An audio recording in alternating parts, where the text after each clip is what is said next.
What's going down, man? So, it's been a lot of going on, ain't it, man? I'm telling you, the craziest thing, which really just kind of sparked, it really just sparked my interest, is what my partner Lacrae is going through. Now, of course, you've heard me say it. You know what I mean? We are at war. We've learned in history about civil wars, and you know what I'm saying? And we've always asked ourselves, what would I do in a time like now? Well, look around, because exactly what you're doing is what you would have been doing. But the odd part about it is,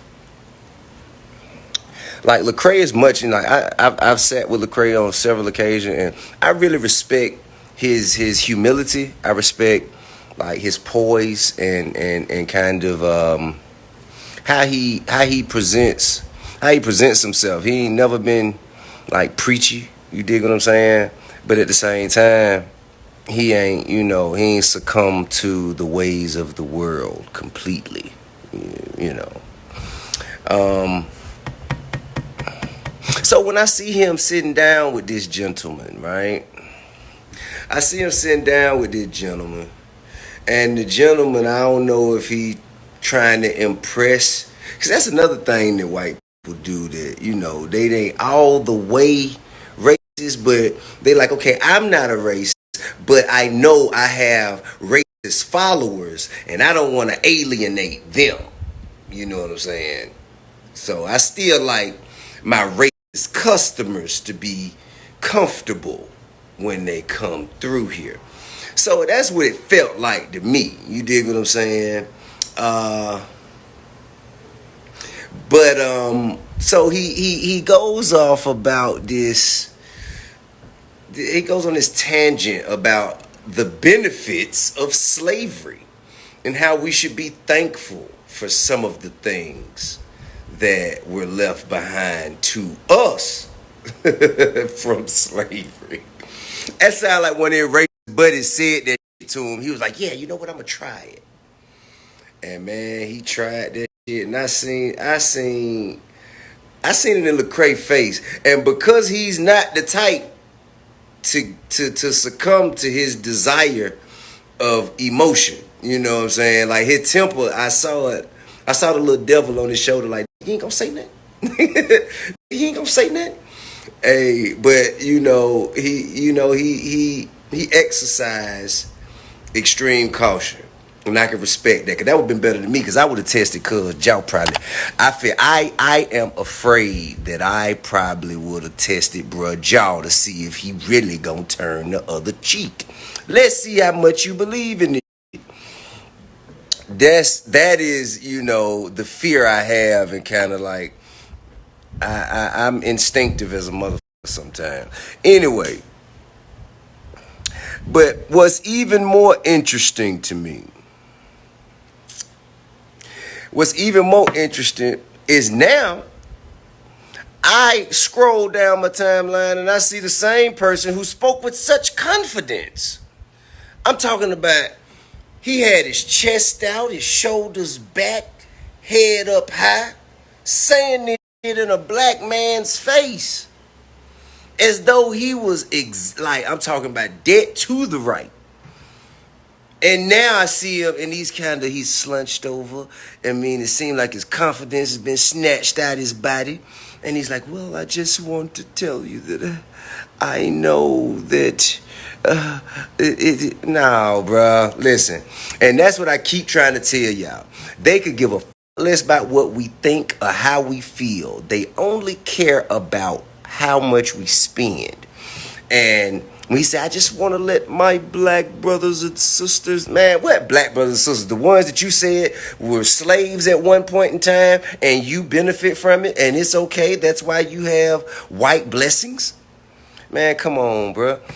They don't give a fuck about how we feel. They care about when he thought I might say something that may hurt black people's feelings. His response, man, say that. But then, when the shit came out and he actually saw the response that black people were having, and it's like, no, white people too. We're pulling our money, man. We ain't coming back to your church. We pulling our money. We pulling our investments. We pulling our contributions. Well, now you, oh, whoa, no, well, now, no, let's be sensible. We have to forgive. I'm still learning.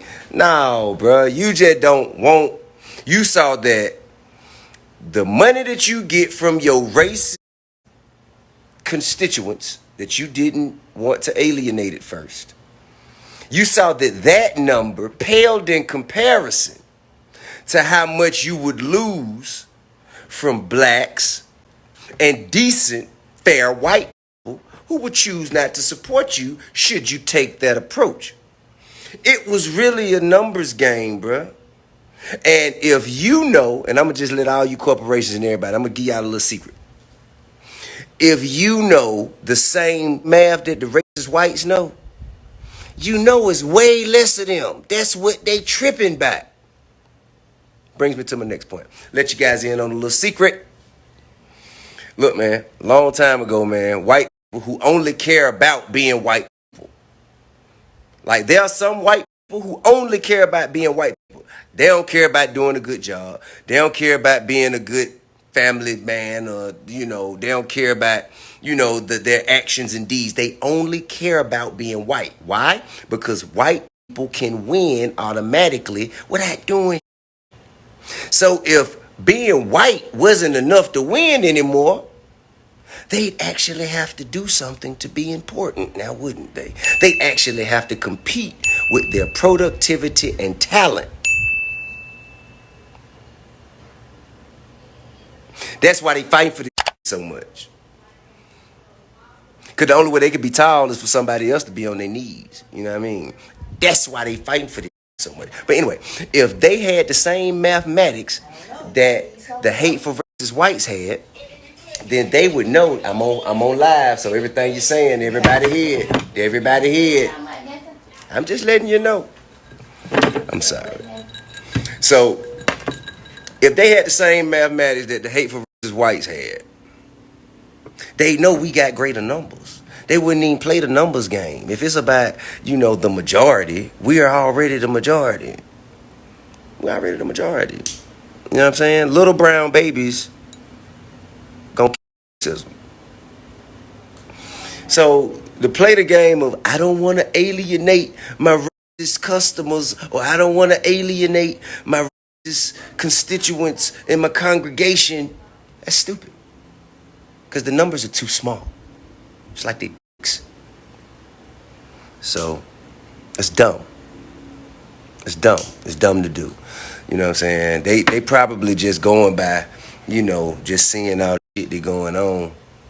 They feel like, it must still be the majority. Look at all the shit that's going on. Nah, y'all just dastardly and diabolical, man. Y'all just, you know what I'm saying? Y'all willing to. It's certain shit, man. Hey, look, I can't still be me. And when I say me, I'm talking about Tip. The same Tip I've known since I was a little bad Tip on Bankhead. If I can't still be me and have it, it ain't for. Because we digest a lot of information. We see a lot of shit come through our eyes and on our minds. That, like, throughout the day, so many stories. So we have to kind of unpack it.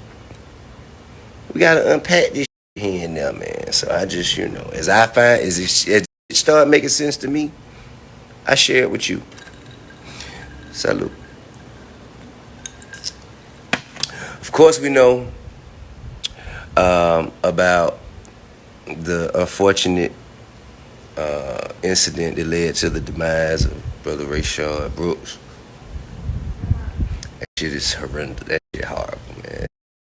A lot of people were saying, this, that, resisting. I don't give a fuck, bro. It's enough white people should have died on the way to jail. They didn't die. That had did so much that kind of, would anybody could have dropped their ass off a bridge with in their handcuffs and would have probably been all right and justifying their action. But the motherfucker still made it to jail. They woke up in a holding cell. You know what I mean? Cuz had to lose his life on his daughter's birthday weekend, man, behind nasty bull right there. That's the bull. It don't really matter what he did. It don't really matter. It don't really matter what he did. It's just, it ain't right. It ain't right. That shit, impact me, bro, because this shit, man, it's just too much. It's too much to respond to. And then there's several people hanging from trees. These are all tools of war. You know what I'm saying? Like, this is a war that we're experiencing. We're living our lives, going to work, going to school, going to clubs, going to party, going just chilling in the midst of a fucking war. Thing that I don't understand here, why does it not take very much at all for any of us to retaliate against our own? But we need every motherfucking excuse under the sun to retaliate against an enemy. A true enemy. A generational enemy. I don't understand it. Well, then again, I do understand it, because we're naturally peaceful people. We're naturally peaceful people. That's how we got into in the first place. I mean, Portuguese pulled up on a fucking ship. People probably greeted him, "Hey, brother, come in." And then, before you know it, and I played our kindness for blindness. You know what I mean? Played up under the chief. Turned him against the rest of the motherfuckers in the next village, in the next village, in the next village. Before you know it, here we is talking about fucking white blessings. So, we are naturally peaceful people, which is why this is taking the turn it's taking. But the good news is, you know what I'm saying?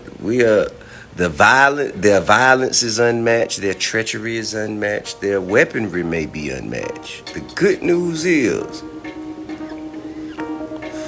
God only go fight on one side.